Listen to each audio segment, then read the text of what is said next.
Hi guys, this is 307th. I'll be making a video of a study session I've been meaning to do today. I'm going to be using CardRunner's EV. If you don't have it, you can get a free trial that should be able to do everything I do in this video. And even if you don't intend to use CardRunner's EV, you should still be able to learn some stuff from this video that will help you when you're studying. What I'm going to be studying today is a certain way of playing that I hadn't really encountered until recently. Specifically, it's a way of playing their limps early game. For quite a while, the norm, like what most regs would do with their limps, was when they were raised not all in, they would limp shove pretty often, around 20% of the time, obviously some more, some less. They'd limp fold around 40%, and so that'd leave around calling 40% of the time. You can see here that what I'm looking at now is I've been dealing with regs who call quite a bit more and shove quite a bit less. And so overall they play a lot more loose passively. So what I have them doing here is limp shoving 10% of the time, limp folding 29%, and so calling 61% of the time. Since it's something that I'm not used to, I thought it'd be good to work out a game plan away from the table of how I want to play against it.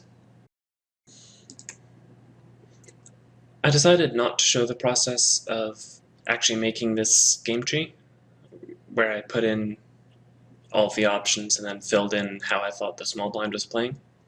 It's basically just really tedious. It's tedious work. I mean, it doesn't take that long once you get used to doing it, but showing it on video would be pretty boring, I thought. If you do have questions about it, then you can ask in the comments and I'll try to answer them.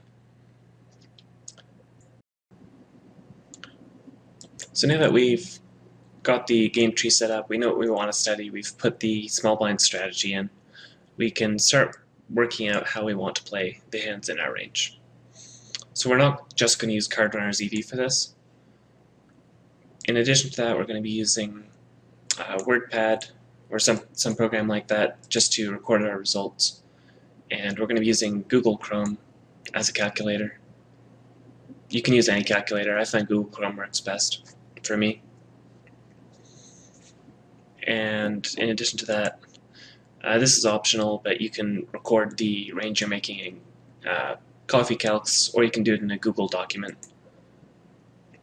Coffee Calcs is better, but by the time Coffee Calcs came out, I'd recorded a lot of my stuff in Google Docs, so often I use Google Documents. Today I'm going to use Coffee Calcs. I'm not paid by them or anything, I just think it works nicer. So to start things off, we're just going to pick a hand. I'm going to pick King 10 offsuit, because it's a hand that I think it's probably going to be a race not all in for value against this player, but I'm not sure. Could be a check back, or it could even be a shove. Weirder things have happened when I'm doing these kinds of studying. So let's get started. First, we write King 10 off here. And we write the three options we want to look at. So check, ISO not all in, and shove. And to start things off, we're going to try to calculate the EV of checking. This is going to be somewhat tricky. I mean, it's actually, once you've got the process down, it's pretty easy, but well, I'll explain the process now. What we want to use for this is something called capture factor. It's a term Will Tipton, I think, coined. And basically what it refers to is, of the pot the hand is playing, how much of that pot does the hand win? So when you check back King 10 offsuit, you're playing for a 2 big blind pot, and the question is how much of that pot does King 10 offsuit win on average? If, just as an example, if King 10 offsuit won half of the pot, then he'd put in a big blind pre-flop, and then when he played the pot post-flop, he'd win a big blind, so he would overall break even. Just to get this out of the way, I measure EV from the start of hand. So for example, if the small blind raised and the big blind folded, his EV for that would be -1. And so if he captured 50% of the pot when he checked back, the EV would be 0. There are other ways, there are other starting points to measure EV from, and it doesn't matter which you use as long as you're consistent with it. So the formula we want to use to use the capture factor of king 10 offsuit to figure out what the EV of checking it back is capture factor times 2 minus 1. So this is capture factor times the size of the pot minus the amount the big blind paid pre-flop. And this amount will always be half of what the size of the pot is. So now that we've got this formula set up, we want to estimate king 10 offsuit's capture factor against the small when it checks back. So how do we do that? There's no way to precisely know what its capture factor is. I mean, you can try to do things like look at your hand histories, you can look at your database to try to figure out what you make on average by checking it back, but it's very rare that you get a big enough sample for that to be meaningful. So basically the only way to do it is to approximate it.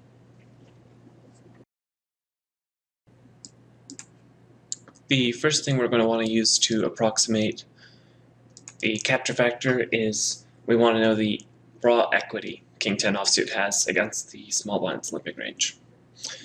And you might have noticed that I have various spots where they check down here. We're going to use those to find the equity. So here we can see that king 10 offsuit, when it checks down, wins 1.21 big blinds of the 2 big blind pot.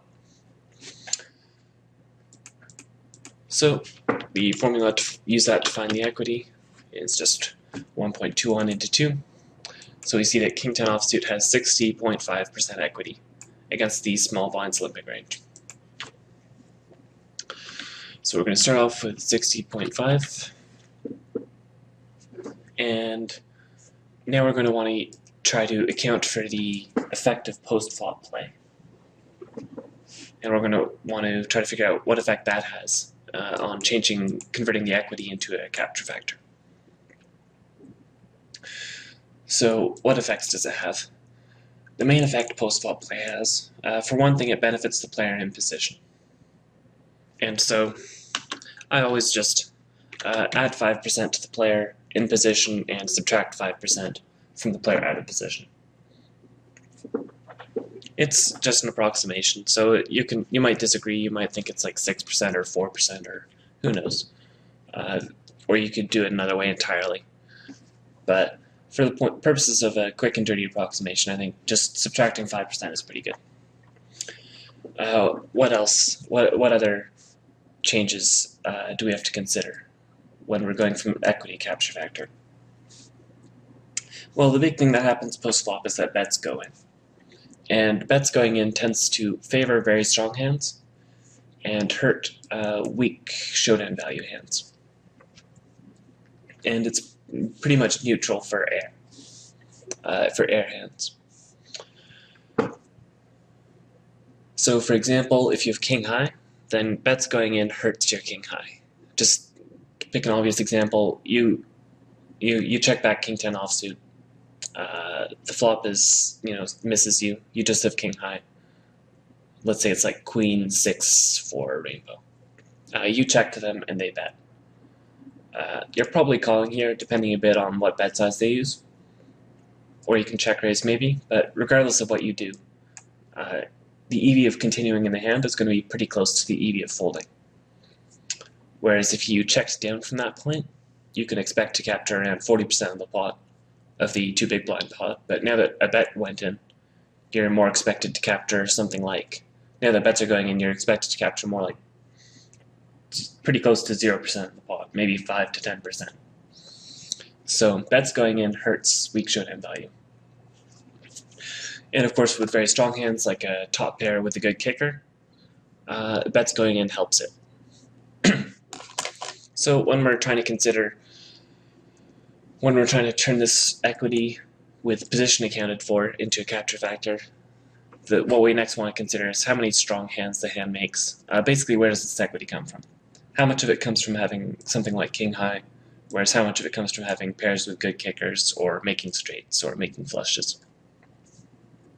For King 10 offsuit, a lot of its value comes from King High. On the other hand, the very fact that it has over 50% equity does mean its hands, all other things being equal, a hand with more equity will tend to capture even more post-flop.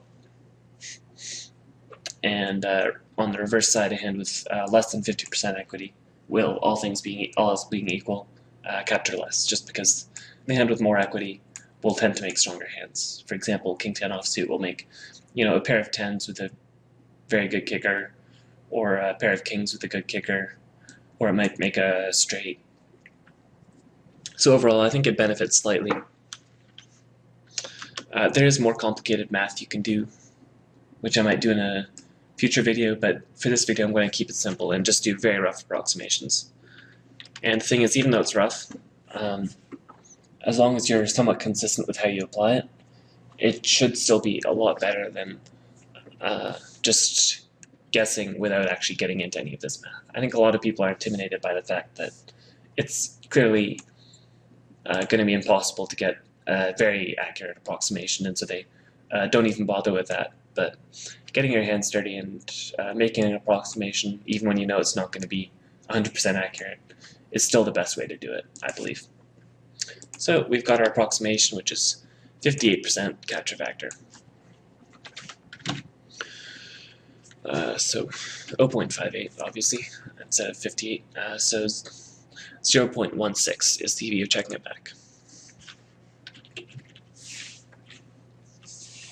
And now to do a slightly more difficult calculation, we're going to look at the EV of ISOing at non-all-in. So the equation for the EV of checking it back is just this, which is very simple. For ISOing at non-all-in, it's a bit more complicated. I'll write it out here. So when you ISO non-all-in, three things happen. Three things can happen. One is you get shoved on, and since King 10 offsuit is a fold versus a shove, you can see because all the red numbers are hands that should be folding. You might notice this is a very strong limp shoving range I put in. The average reg does shove more low ace-x, which makes the range weaker. But against this particular player I'm looking at, I think their limp shoving range has quite a lot of big ace-x. Big ace-x pocket pairs, and some low ace-x, and very occasional bluffs, but very rarely. You can see the range I put in here. I did take it out 55. I did take out some of these big ace-x in the min-raising range, so it's not quite as weighted towards the big ace-x as it looks, but it's still a very strong limp shoving range. So we know that it's folding when it gets limp shoved on. I'm using a 2.7 big blind ISO non-all-in size. It's the size I decided on a while ago. I have some pretty good reasons for using it. It's not a big deal what size you use, but if you are unsure what to use, go ahead and use 2.7 big blinds at this stack depth. It's pretty good, I think. So one is just 2.7, negative 2.7 times 0.1, and now we do plus capture factor times 5.4 minus 2.7 times 0.61, and then plus 1 times 0.29. So this is when you get shoved on, you lose 2.7 big blinds. This is when you get called, which happens 61% of the time.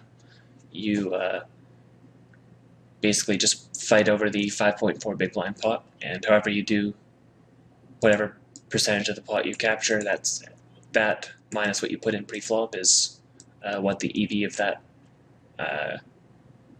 line is for ISOing. And then when they fold, you just win a big blind. So plus 1 times 0.29. So yet again, we'll have to calculate the capture factor. This time for when they call us. So here's when they call us, and here's when the big blind checks down that pot. So you see King 10 offsuit is 3.2, captures 3.2. In equity has 3.26. So it actually has very similar equity to when it checked back. And the reason for that is that even though the small blind folded quite a bit of weak hands, they also shoved quite a lot of strong hands. And so this is actually pretty common, you'll find, is that a lot of value hands, a lot of hands will have very similar equities when they raise and get called compared to when they check back. So we're going to do this again, 60.4 this time instead of 60.5, minus 5 again. And then we need to figure out what this is. So this time, there's some factors to consider. Last time I gave it plus 2.5. And there's one factor I actually neglected to mention that I'm going to use to, that's going to make me change what I did last time. Generally when you limp, when they limp and you check back, they put you on a weak range.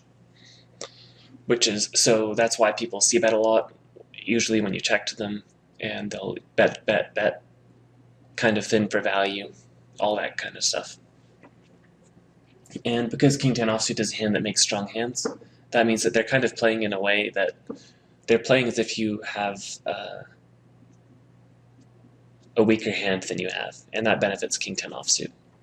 So I'm going to retroactively change this from, I'm going to add an extra 2.5% capture factor to it. Hopefully this isn't too confusing. And so that changes it from 0.16 to 0.21. And the reason I'm bringing this up now is because just like when you check back and they play as if you have a different hand than you have, and that benefits King 10 offsuit, when you ISO it not all in, they play as if you have a hand similar to what you have, and that hurts it. So basically, when you raise not all in, if you check to them, they're not going to bet a whole ton. If you're betting into them, they're not going to be super suspicious. They're going to expect you to have strong hands. And the overall result of this is that King 10 offsuit captures less than you'd expect it to. And so I'm just going to give it plus 0 here. The other reason for this is that the calling range will generally be a bit more playable than their overall limping range. When they limp, they've included all their hands. Their big ace-x, their ace-x, they're kind of unplayable. Their low pocket pairs that are kind of unplayable. Their trashy hands, which are unplayable. But when you raise and they call, they're folding out all of their trashy hands, which are unplayable, and they're shoving all of their low pocket pairs and some of their ace-x, and those are also unplayable hands. And so the end result of all this is that basically, even though they get the same equity, I expect King 10 offsuit to capture less when it ISOs not all in and gets called, compared to when it checks back. So in the end, it gets 55.4 capture factor. So we go back to our formula here, and we just put in 0.554. And so we get 0.2. This is a pretty common tendency if you're doing a good job of picking the hands you're unsure of, is you'll get the options being pretty close together. It's kind of a good sign. It means you're on the right track. But getting surprising results is also good, because then it means you can improve your play. Anyway, so now the last one is the easiest. It's the EV of shoving. I just put in, I think, roughly what I think the average reg calls a shove with. And we see here that it actually profits 0.23 by shoving against this particular opponent. So, although I wouldn't shove, this particular hand I wouldn't shove because it's a very thin difference between shoving and checking back. This hand I tend to favor the lowest variance option, and the one that plays for the small spot. Since all these are very close together, I'll go with checking. But I'd expect King Jack off and King Queen offsuit to be shoves, which is pretty surprising, and I actually didn't expect that. And so going into here, it is important to double check like what calling range you've used with these things. So obviously they're always calling their big ace-x, their pocket pairs, and their suited Broadway, apart from Jack-10 suited. Then I've got them sometimes calling with these weaker hands. But I don't think that this is... I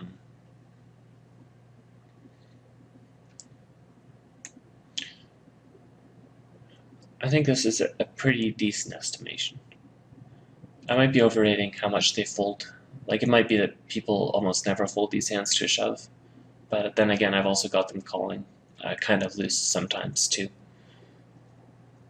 So I think that this is a pretty good calling range to put them on. And so I think that this result is probably pretty accurate. And so I'm going to make a new range. Big blind versus limp versus loose passive reg. Even if you don't play regs like this, these results should actually work similarly for fish. A lot of fish or recreational players play similarly to this. The only difference is that they'll probably be, they'll be a lot less consistent in how they play, but I think it'll work pretty well.